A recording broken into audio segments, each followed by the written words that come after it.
सुनहरी किरणें अभी अभी जंगल के ऊपर फैली थी। चारों ओर हरियाली थी, लेकिन खेतों में सबसे सुंदर नजारा रानो चिड़िया के खेत का था।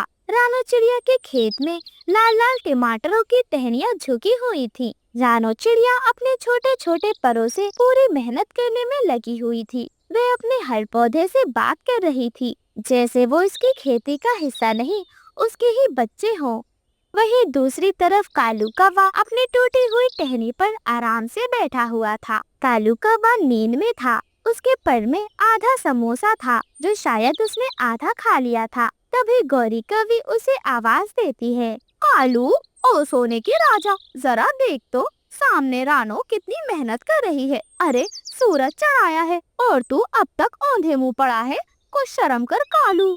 मेहनत तो गरीबों का शौक है गौरी, अमीर तो अकल से खेलते हैं। और फिर गौरी, खुद को रानों की तरह तपाकर धूप में क्या ही मिलेगा, चंद टमाटर और बहुत सारी थकान। नाना गौरी, मुझसे ना हो पाएगा ये सब। कालू, जब घर में चूल्हा नहीं जलेगा ना, तब अकल भी टमाटर की तरह सड़ जाएगी। कालू, अब उठ भी जा, कुछ तो कर ले कालू। लेकिन आलसी कालू कौवे पर कोई भी असर नहीं पड़ा। वो तो आराम से और अच्छे से लेट गया और सो गया। शाम हो जाती है, लेकिन रानो चिड़िया दिन रात एक कर अपने खेतों में काम करती रहती है। धूप हो या बारिश, सर्दी हो या आंधी, वो हर मौसम में अपने टमाटर के पौधों की देखभाल में लगी रहती। कभी फफूंद से बचाने के लिए उनमें दवाई छिड़कती, तो कभी सूखी मिट्टी में वह पानी देती। और ये सब करते करते वे अपने पेड़ों से बातें भी किया करती। ऐसे ही एक दिन रानो चिड़िया अपने खेतों में काम कर रही थी। तभी कालू कौवा उसके पास आ जाता है। कालू कौवा उससे चिकनी चुपड़ी बातें करने लगता है। अरे रानो बहन, सच कहूँ तो तुम्हारी मेहनत को सलाम है। इस उम्र में भी इतनी फुर्ती देखकर मैं तो दंग ही रह जाता हूँ। ऐसा लगता है जैसे तुम्हारे पंखों में कोई जादू हो। कैसे कर लेती हो? कालू भैया, मेहनत करने के अलावा और कोई चारा नहीं है। जो बीज बोते हैं वही काटते हैं। मैं तो बस अपने बच्चों के लिए अच्छा भविष्य बनाना चाहती हूँ। टमाटर अच्छे हो जाएं तो उनकी पढ़ाई का अच्छा इंतजाम कर पाऊंगी। कालू भैया। रानो बहन, मेहनत तो ठीक है, पर थोड़ा आराम करना भी तो जरूरी है। कहीं ऐसा ना हो कि अपने खेतों को सींचते सींचते तुम खुद को ही मुरझा लो। एक काम करो, थोड़ी देर बैठ जाओ, मैं तुम्हारे खेतों की रखवाली कर लेता हूँ। बेचारी रानो चिड़िया को कालू कौवे की होशियारी समझ में नहीं आती। वो सोचती है कि मुझे प्यास तो लग ही रही है, क्यों ना मैं पानी पीने चली जाऊं। शायद कालू कौवा उसकी मदद करना चाहता है, इसमें बुरा क्यों ही मानो। और ऐसे ही रानो चिड़िया पानी पीने चली जाती है। जैसे ही रानो चिड़िया अपने खेतों से थोड़ी दूर निकलती है, कालू कौवा फटाफट से टोकरी लाता है और पके पके सारे टमाटर तोड़ लेता है और पूरी टोकरी टमाटर से भर लेता है। टमाटर से भरी टोकरी लेकर कालू कौवा वहाँ से खिसक लेता है। जब रानो चिड़िया पानी पीकर खेतों की ओर वापस आती है, तो वो देखती है कि उसके खेतों से पके पके टमाटर गायब लगते हैं। हे भगवान, अभी तो मैंने देखा था ये पौधे तो टमाटरों से लदे हुए थे। लाल लाल टमाटर कहाँ चले गए? लगता है किसी ने टमाटर लिए हैं। ऐसे खाली खाली पेड़ तो नहीं थे मेरे। तभी गुड़िया चिड़िया अपनी माँ के लिए भोजन लेकर वहाँ पर आ जाती है। मम्मा, कोई चोर तो नहीं? जंगल में आजकल चोरी की बातें सुनने में आ रही है। लगता है ये किसी चोर का काम है। मम्मा। नहीं गुड़िया बेटी, कालू भैया शायद अपने घर चले गए, उन्हें कोई काम आ गया होगा। इसी बीच कोई जानवर आकर शायद हमारे पेड़ों से टमाटर खा गया। खैर गुड़िया बेटी, आप चिंता ना करें, भगवान के भरोसे इसे छोड़ देते हैं, पर हम हिम्मत नहीं हारेंगे। हम फिर से मेहनत करेंगे। ठीक है मम्मा, लेकिन कृपया करके अभी आप भोजन कर लें। देखें, मैं आपके लिए गर्मा गर्म भोजन लेकर आई हूँ। मेरी प्यारी बेटी, तू मेरा कितना ख्याल रखती है। जिसके पास तेरी जैसी बेटी हो, उसे चिंता करने की क्या ही जरूरत है। रानो ऐसे अपने आंसू पोंछते हुए अपनी बेटी के साथ खुशी खुशी भोजन करने लग जाती है। वहीं दूसरी तरफ कालू कौवा और गौरी कवि बाजार में जाकर रानो चिड़िया के टमाटर बेचने लग जाते हैं। लाल लाल रस रसीले टमाटर, आओ आओ दोस्तों, आओ और आकर लाल लाल रस रसीले टमाटर लेकर जाओ। कुछ ही देर में कालू कौवे और गोरी कौवे के सारे टमाटर बिक जाते हैं। उसकी आंखों में तो सोने की तरह चमक आ गई थी। देखा कालू जी, अकल से तो सारी दुनिया जीती जा सकती है। जहाँ एक तरफ वो रानो चिड़िया पसीना बहा रही है और हम मजे लूट रहे हैं। कालू जी, इतने सारे पैसे, बड़ा मजा आएगा कालू जी। हो, गोरी गोरी गोरी, मेहनत तो मूर्खों का खेल है। चालाकी से ही राजा बना जा सकता है मेरी पत्नी। जंगल में रात का समय था। रात के समय काले घने बादल छा जाते हैं और तेज से बारिश शुरू हो जाती है। खेतों में पानी भर जाता है। रानो चिड़िया अपने घोंसले में बैठकर जोर जोर से रोने लग जाती है।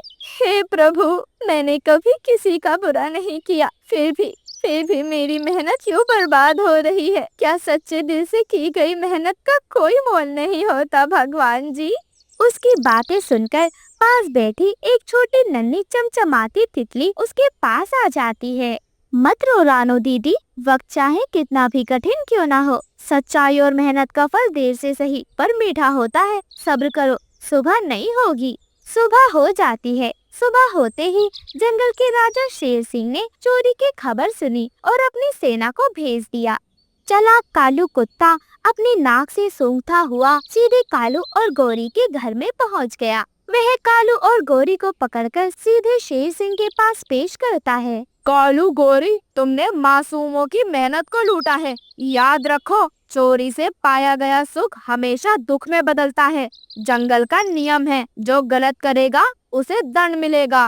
जंगल का राजा शेर जंगल के बीचों बीच कालू और गोरी को एक पेड़ से बांध देता है। पूरी शाम उन दोनों को पेड़ से बांधकर रखा जाता है और फिर उन्हें खोलकर वह रानो चिड़िया से माफी मंगवाता है। और फिर जंगल का राजा शेर उन्हें जंगल से निकलने का आदेश देता है। वही रानो चिड़िया का खेत अब फिर से मुस्कुरा उठा था। जंगल के सभी जानवर मिलकर उसकी मदद करते हैं। रानो चिड़िया की मेहनत और ईमानदारी की जीत होती है। गुड़िया की पढ़ाई का सपना भी पूरा हो जाता है। रानो चिड़िया जान गई थी, सच्ची मेहनत का फल जरूर मिलता है, चाहे देर से ही क्यों ना मिले।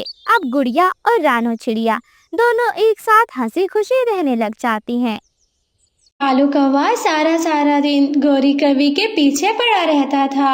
गोरी सुंदर कवि, मेरी बात तो सुनो, मुझसे इतनी नफरत क्यों करती हो? हट जाओ गंदे काले कवि कहीं की। अपनी शक्ल देखी है? अपनी शक्ल आईने में देख कर आओ, फिर भागना मेरे पीछे। गोरी, अच्छा भला तो हूँ। देखो मेरे सुंदर काले काले पंख, मेरी चोंच कितनी लंबी है। मुझ में क्या कमी दिखती है तुम्हें? कमी? कोई एक कमी हो तो तब न बताऊं मैं तुम्हें।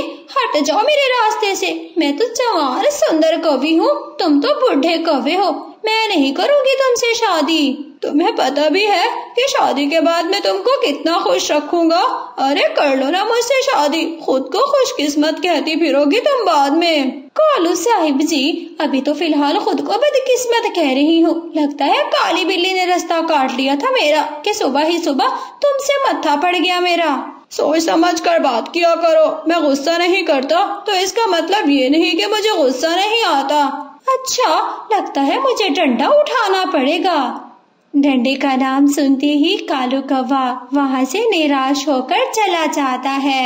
आया बड़ा आशिक मिजाज, मन तो कर रहा था मार मार के गंजा कर दूं इसको।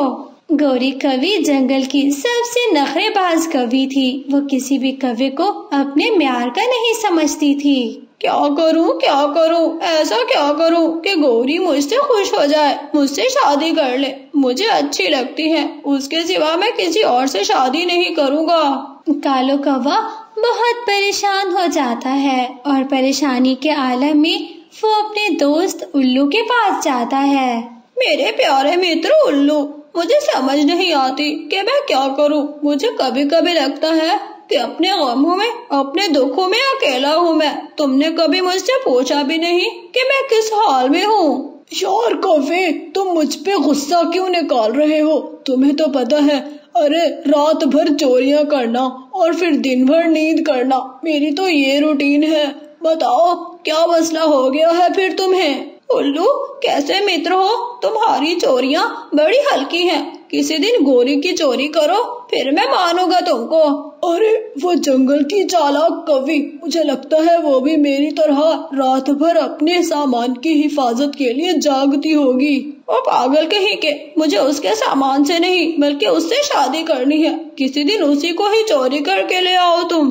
ओहो, लगता है तुमको पसंद आ गई है वो कवि। ओ मेरी बात सुनो, मैं उसको चोरी नहीं कर सकता। अरे तुम भी तो उसकी जाति के कव्वे हो, शादी कर लो उसके साथ। यार उल्लू दोस्त, यही तो मसला है, ना जाने वो मुझसे शादी क्यों नहीं कर रही। शायद लगता है उसको कोई दूसरा कौवा पसंद है। अरे तुमको तंग कर रही होगी, तुम कल जाना उससे पूछ कर आना कि मुझ में क्या कमी है और तुमको कैसा कौवा चाहिए। हाँ दोस्त, ये बात तो मैं उससे पूछना ही भूल गया। मैं कल जाऊंगा और उससे पूछ कर आऊंगा।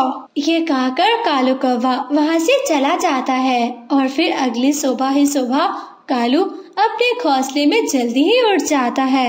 अब जाऊंगा अब अपनी कोरी से पूछ कर आऊंगा कि मुझ में क्या कमी है। हाँ, उल्लू मित्र ने ऐसे ही बोला था। वो पागल कालू कौवा सीधा गोरी के पास चला जाता है। गोरी गोरी, मेरी सुंदर गोरी। तुम फिर आगे गंदे गलीज पंखों वाले कौवे, लगता है तुझे भगाना पड़ेगा। ना गलीज पंख, चलो एक बात तो पता चल गई कि मेरे पंख गलीज हैं। और भी बता दो, मुझसे शादी क्यों नहीं करती? मुझ में क्या क्या कमी है? मैं तुमसे शादी कभी नहीं करूंगी। मैं शादी तो उससे करूंगी जिसके लाल पीले नीले हरे गुलाबी पंख होंगे। तुम्हारी तरह गंदे मैले कुचैले काले पंख नहीं होंगे। गोरी, मैं मैला थोड़ी हूँ, वो तो मैं 3 महीने से नहाया नहीं। देखना, आज नदी में नहाऊंगा, मेरे पंख चमचम करेंगे। पहले नहा तो लो गलीज कव्वे, 3 महीने से नहीं नहाया। चल भाग, गंदी बू आ रही है तुमसे। सुंदर कवि, जब अगली बार आऊंगा तो शादी की तारीख के लिए आऊंगा। मुझे पता चल गया कि मुझ में क्या कमी है। एक तो मैं गलीज हूँ, दूसरा लाल पीले नीले गुलाबी पंख नहीं है मेरे। शादी पक्की समझो तुम। चल भाग, तुझसे शादी करती है मेरी चूती। कालू कौवा वहाँ से खुशी खुशी चला जाता है और वो सीधा अपने दोस्त उल्लू के पास जाता है। उल्लू, मेरे सुंदर मित्र, तुम्हारा प्लान काम कर गया। हो गया तुम्हारा प्लान कामयाब। अरे दोस्त कौवे, इतना खुशी में इतराते हुए क्यों आ रहे हो? बताओ तो सही। यार उल्लू, उस कवि ने बता दिया कि मुझ में क्या क्या कमी है। वो कहती है तुम्हारे लाल पीले नीले गुलाबी पंख नहीं, और तुम नहाते नहीं, गलीज हो तुम। अब इन सब का हल निकालना है। ओ पागल, लाल पीले हरे रंग के पंख कहाँ से लाओगे? पहले तो पंख ढूंढो तुम। अरे पंख ढूंढ लूंगा, किसी न किसी पक्षी से मांग लूंगा, और फिर पता है क्या करूंगा? उन पंखों को मैं ग्लू से या गम से लगा लूंगा और फिर बन जाऊंगा सुंदर कौवा। अरे वाह, तुम तो एकदम ज़हीन निकले हो। जाओ फिर पंख लो दूसरे पक्षियों से और फिर मजे करो। गोरी से शादी करके अपने मित्र को ना भूल जाना। हाँ, तुम जाओ, तुम्हारा दोस्त कालू अब हीरो बनने के लिए तैयार होगा। फिर कालू कौवा सबसे पहले नदी पर जाता है। ये मेरी लास्ट लुक है, उसके बाद लुक चेंज कर दूंगा अपनी। ऐसा करता हूँ, पहले नहा लेता हूँ। कालू कौवा जैसे ही नदी में अपने पैर रखता है, ओ पानी ठंडा, इतना ठंडा पानी, हाय मैं तो कभी ना नहाऊं। ना, मैं नहीं नहाने वाला। ऐसा बोलकर कालू कौवा वहाँ से चला जाता है और फिर कालू कौवे को एक जगह पे मुर्गा दिखाई देता है। मुर्गे, सुंदर मुर्गे, क्या तुम मेरी बात मानोगे? हाँ, जल्दी बोलो, मेरी मुर्गी मुझे बुला रही है और मुझे जल्दी जाना है। मेरे सुंदर मुर्गे, क्या तुम मुझे अपने 2-4 पंख दे दोगे? तुम्हारे पंख लगाकर मैं सुंदर बन जाऊंगा, फिर मेरी सुंदर कवि मुझसे शादी कर लेगी। तो इसका मतलब तुम अभी तक कुंवारे हो, शादी के लिए फिर रहे हो? हाँ, मगर मेरे पंख तुमको सुंदर नहीं बना सकते। अरे मैं बन जाऊंगा, तुम पंख तो दो। ये बात सुनकर मुर्गा समझ जाता है कि कालू कौवा एकदम पागल है अच्छा, तुम भी ऐसा करो, मेरे लिए मकई का भुट्टा ले आओ। मकई का भुट्टा खाकर अपने पंख फड़फड़ाऊंगा और फिर तुमको पंख दे दूंगा।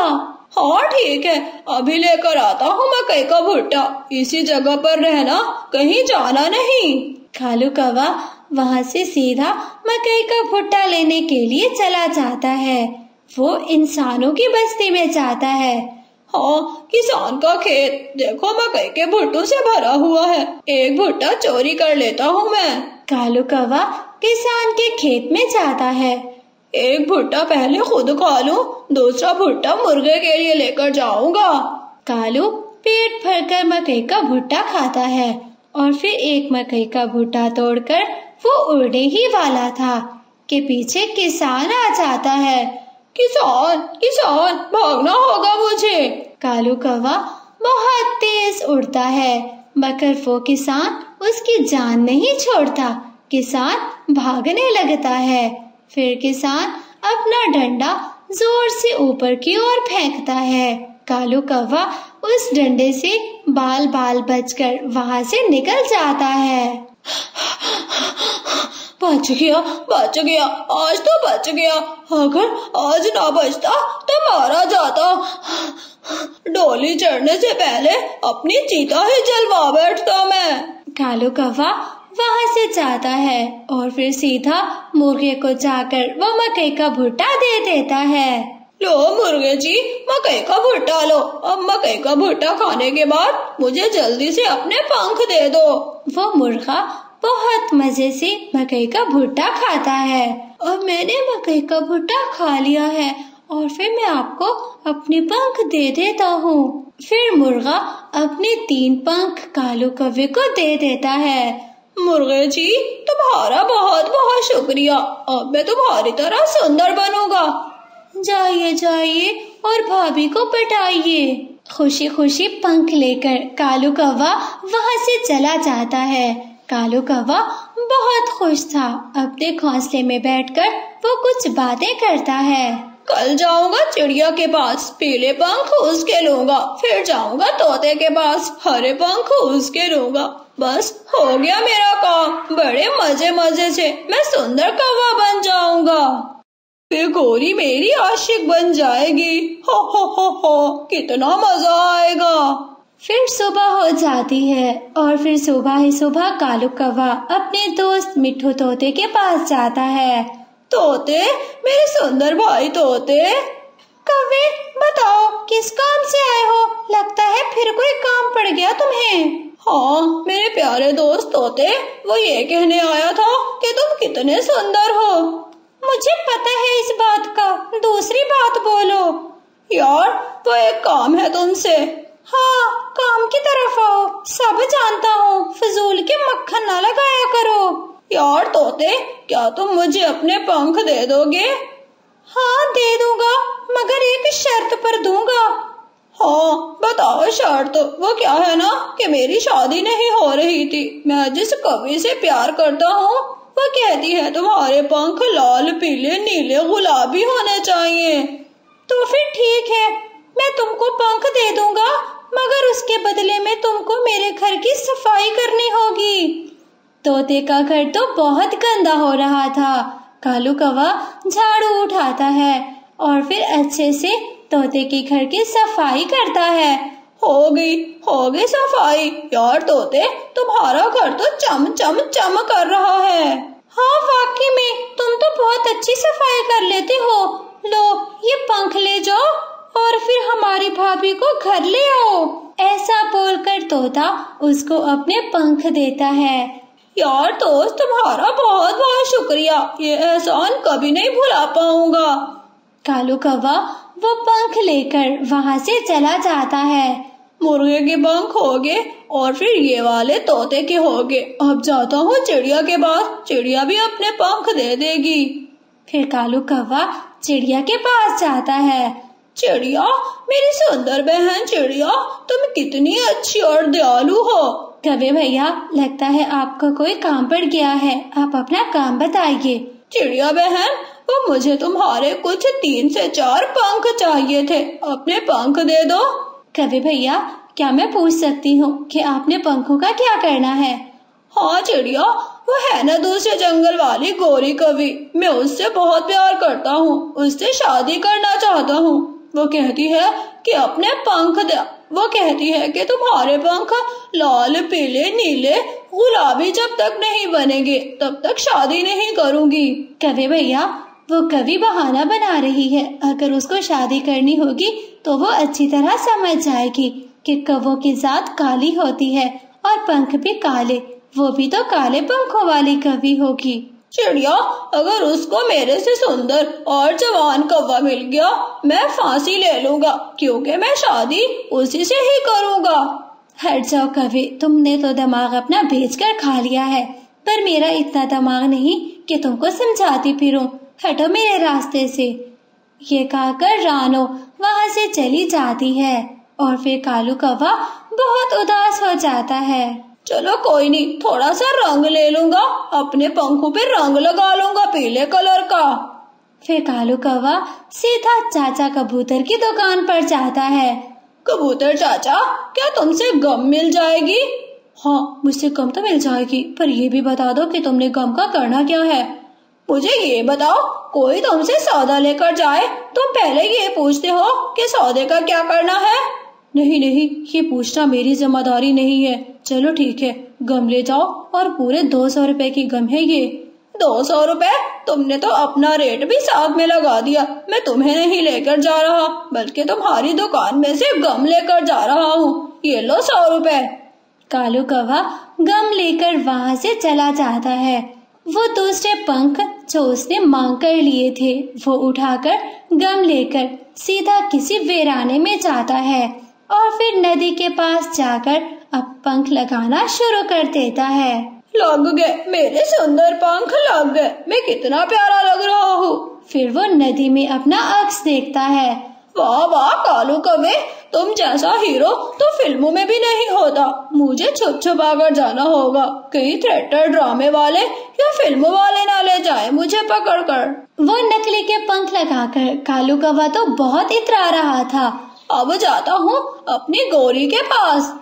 फिर कालू कौवा बंद संवर कर गाना गाते हुए गौरी कवि के पास जाने लगता है। मैं सुंदर सुंदर कौवा, मैं लाल पीले नीले गुलाबी पंखों वाला, रंग बिरंगे पंखों वाला सुंदर सुंदर कालू कौवा। बताओ किसका दूल्हा बनूंगा मैं गौरी का दूल्हा बनूंगा।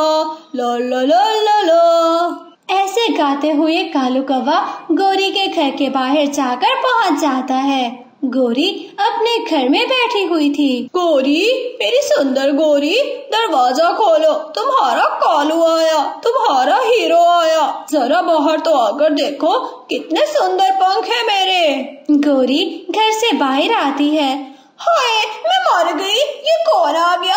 ये जिन भूत कौन आ गया? भाई भाई जल्दी से आना, मुझे कोई भूत कौवा डरा रहा है। गौरी की चीखें सुनकर गौरी के भाई भी आ जाते हैं। अरे तुम कौन हो और हमारी बहन को क्यों डरा रहे हो? मैं कालू कौवा हूँ। मैं गौरी से बहुत प्यार करता हूँ। ये मेरे सुंदर पंख देख लो, मैं गौरी से शादी करना चाहता हूँ। कालू जैसे ही गौरी से शादी की बात करता है, कालू के भाइयों की गैरत जाग उठती है और वो कालू को मार मार के बंदर बना देते हैं। कालू के वो नकली पंख तो क्या, असली पंख भी तोड़ देते हैं। कालू किसी तरह दुम दबाकर वहाँ से भाग जाता है। हाय, मर गया, इधर भी मारा उधर भी मारा। गौरी तो बड़ी बेवफा निकली, तुम्हारे भाइयों ने मुझे खूब मारा। अब कालू कौवा बेबसी के साथ रो रहा था। अब वो कर ही क्या सकता था। उसके पंख भी टूट गए थे और उसके वो नकली वाले पंख जिसके लिए उसने इतनी मेहनत की थी, उसका भी कोई फायदा नहीं हुआ था। अब मैं कुंवारा रहूंगा, कभी भी किसी कवि से बात नहीं करूंगा। कवियाँ बेवफा। कालू कौवा जंगल में अकेला रहने लगा था। उसको तो कवियों से जैसे नफरत ही हो गई थी। प्यारे दोस्तों, हमें इस कहानी से क्या सीख मिलती है कि हमें जो भी दिया ऊपर वाले ने उसका शुक्र अदा करना चाहिए। जो नहीं है वो हमारे पास कभी हो भी नहीं सकता। प्यारे दोस्तों, अगर आपको हमारी कहानी अच्छी लगी हो तो हमारी कहानी को लाइक और हमारे चैनल को सब्सक्राइब करना मत भूलिएगा। आपका धन्यवाद।